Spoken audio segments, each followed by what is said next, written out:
कल का जो उच्चतम न्यायालय का निर्णय है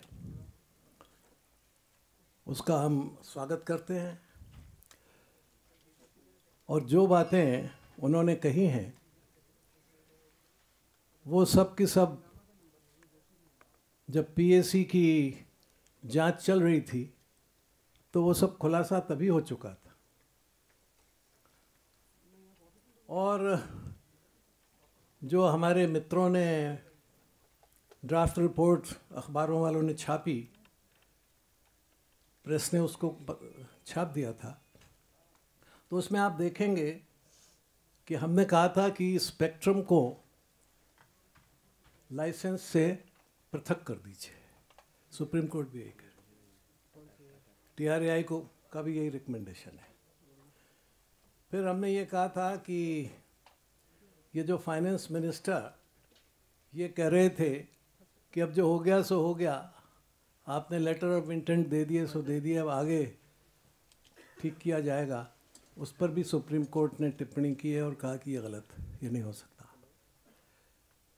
फिर हमने ये भी कहा था कि कुछ एडिशनल स्पेक्ट्रम जो दिया गया मुफ्त, उसका पैसा लिया जाना चाहिए, वही सुप्रीम कोर्ट कह रही है। फिर हमने ये भी कहा था कि भाई स्पेक्ट्रम का दाम नीलामी से तय होना चाहिए, वो भी सुप्रीम कोर्ट कह रही है। और हमने ये भी कहा था कि जिन कंपनियों ने अनियमितताएं की हैं उनके लाइसेंसेस कैंसिल करो, सुप्रीम कोर्ट ने वो भी कर दिया। फिर उसमें जो नुकसान की बात कही गई थी CAG की रिपोर्ट में, प्रिजम्पटिव लॉस 1,76,000 करोड़ की, उसी की तरफ सुप्रीम कोर्ट का भी इशारा है कि भाई इतना बड़ा नुकसान हो गया देश के सामने। तो जो हमारे बहुत ही मशहूर वकील जो आजकल सरकार की भी वकालत कर रहे हैं कैबिनेट मिनिस्टर के रूप में, श्री कपिल सिब्बल जी, वो कहते थे ज़ीरो लॉस हुआ है। तो अब उनका सिद्धांत भी समाप्त हो गया। हमने भी हमेशा कहा कि ज़ीरो लॉस नहीं है, लॉस है, प्रिजम्पटिव लॉस यहाँ तक जा रहा है, असली लॉस सरकार निकाल के बताए। तो हम ये जानना चाहेंगे, उस समय चिदम्बरम साहब भी ये कहते थे कि एवरेज इंटेलिजेंस का कोई आदमी होगा तो भी वो जान लेगा कि मैंने क्या कहा था, और मैं तो जो कह रहा था वो नहीं है जो ये लोग कह रहे हैं, मैं तो कुछ और ही कह रहा था। लेकिन अब ये भी उनको समझ में आ गया होगा कि लेस देन एवरेज इंटेलिजेंस का जो आम आदमी है हमारा जैसा, वो ज़्यादा सच्ची बात कहता है, ज़्यादा गहरी बात कहता है, और ये जो ओवरसाइज इंटेलिजेंस के लोग हैं ये भ्रष्टाचार में लिप्त रहते हैं। मिस्टर चिदम्बरम की कॉम्प्लिसिटी बिल्कुल इस मामले में साफ है।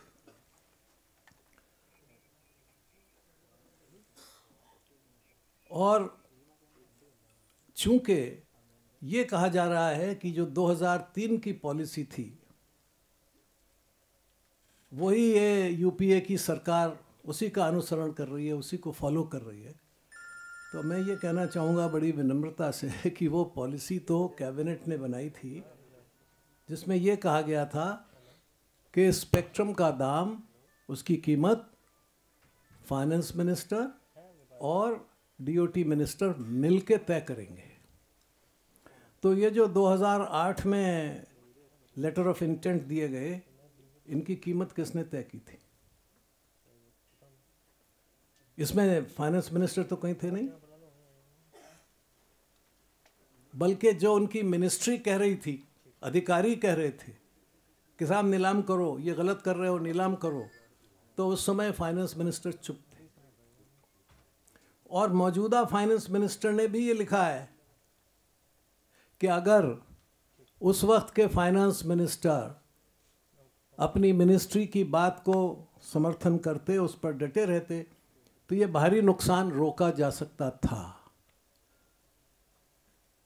तो अब क्या दिक्कत है?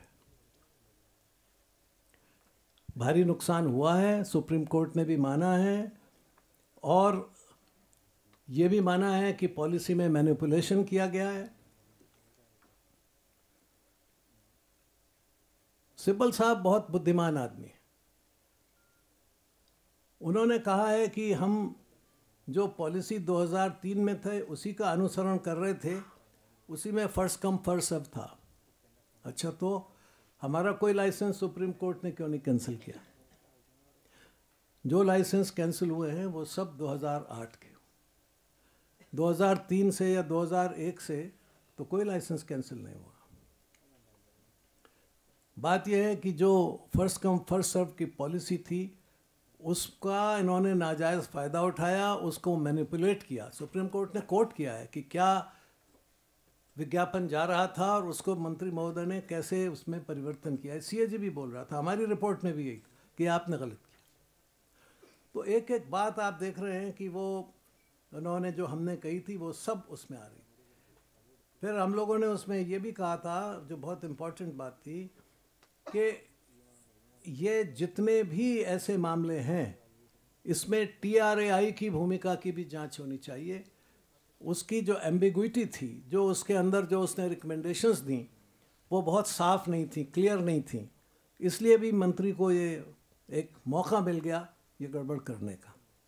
और सबसे बड़ी बात यह है कि कल के सुप्रीम कोर्ट के जजमेंट ने जो चीज़ें सामने रखी हैं, CAG और PSC की रिपोर्ट से बहुत पहले मैं बधाई देना चाहूँगा उन पत्रकार मित्रों को जिन्होंने इस मामले को उठाया। और 2-3 लोग तो ऐसे हैं जिनके बारे में नाम तो नहीं लिया, लेकिन सुप्रीम कोर्ट ने खुद इस बात की तायीद की है, कहा कि भाई कुछ लोगों ने, पत्रकारों ने और वेल मीनिंग सिटीजन्स ने जो आवाज़ उठाई उससे ये बातें साफ सामने आई हैं। तो आप देखें कि अगर CAG ठीक काम करे, PSC ठीक काम करे, पत्रकार ठीक काम करें, सुप्रीम कोर्ट ठीक काम करे, तो देश के अंदर से भ्रष्टाचार भी दूर हो सकता है, दोषियों को दंडित कराया जा सकता है। और अगर ये भूमिका ठीक ठीक होती रहे और सरकार इन सारी संस्थाओं का आदर करे, इनकी रिकमेंडेशंस का आदर करे, अगर कोई संवाददाता या कोई अखबार किसी भ्रष्टाचार को उजागर करता है तो उस विसिल ब्लोअर का सम्मान करने के बजाय उसको परेशान न करे। ये बहुत ज़रूरी है, इसकी व्यवस्थाएं होनी चाहिए अब, क्योंकि ये वो हमारे जनतंत्र के अंग हैं जो इसको मजबूत बना के रख सकते हैं। और भ्रष्टाचार जिसके खिलाफ आज सारे देश में एक माहौल बना हुआ है और जिससे देश पीड़ित है, उसको भी काबू में लाया जा सकता है। ये हमने अब रिपोर्ट में भी कहा था कि भाई ये हमारे पत्रकारों की भूमिका बहुत सराहनीय है, बहुत प्रशंसनीय है, और इसलिए ऐसे विसिल ब्लोअर्स की संरक्षण, और वास्तव में तो ऐसे लोगों को सरकार ने बुला के सम्मानित करना चाहिए था कि भाई आपने एक आवाज़ उठाई थी और उसका नतीजा यहाँ हुआ है। तो कुल मिलाकर अब एक तो चिदम्बरम साहब के लिए और कोई रास्ता नहीं है, और उनके साथ साथ श्री कपिल सिब्बल के लिए भी कोई रास्ता नहीं है। अगर वो स्वयं सोचें कि किस तरह से उन्होंने सरकार को भी मुसीबत में डाला और किस तरह उन्होंने उस समय PSC के सारे घटनाक्रम में जो एक भूमिका निभाई, उन्होंने, चिदम्बरम साहब ने, पवन बंसल जी ने और श्री नारायण स्वामी जी ने, वो कितनी गलत थी। सुप्रीम कोर्ट के इस निर्णय से साबित हो गया। उस समय कहा जा रहा था कि ये CAG ये मेलाफाइडी रिपोर्ट दे रहा है, ये CAG सरकार को गिराना चाहता है, मिल गया है, PSC चेयरमैन सरकार को डिस्टेबलाइज करना चाहते हैं, ये सारे आरोप लगाए गए थे। सुप्रीम कोर्ट ने ये साबित कर दिया कि ये सारे आरोप गलत थे और जो हम कह रहे थे वो सही था।